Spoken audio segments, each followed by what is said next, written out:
someone's listening to this on a podcast or recorded, I invite you to hit pause after this question. And it sounds like a joke, but really just to take 20 seconds to think about this question. And it's very abstract, very general, and I'm coming up with it on the spot, if you will. And that is, where am I at? Where are we at with being inclusive around LGBTQ plus people? And your answer can be just for yourself, right? So one opportunity for how individuals on that individual level, we can be more inclusive and be these champions is to first recognize where we're at. So we might be very welcoming, right?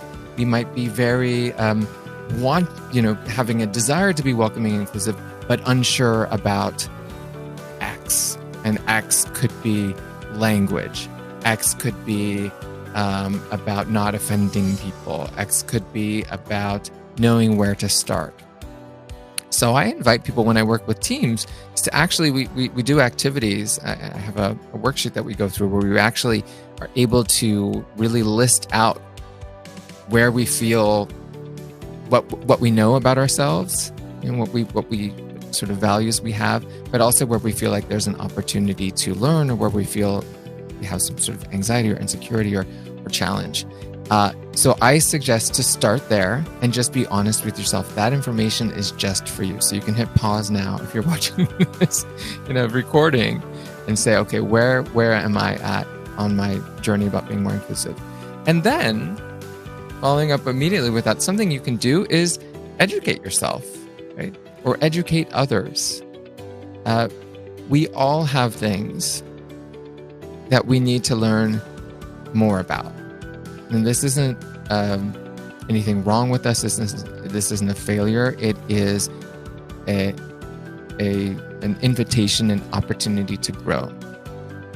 So spend some time, look at your list and think about, okay, who are the experiences of people in the LGBTQ plus community that I might not know so much about? What are films I could watch? Or advocates that I could be following? Or groups that I could join? Or a one-off event that I might attend, right? And then disseminating, sharing that information with the people that you work with. And even if it's just to say, oh, I went to this event, or I'm going to this particular event, right?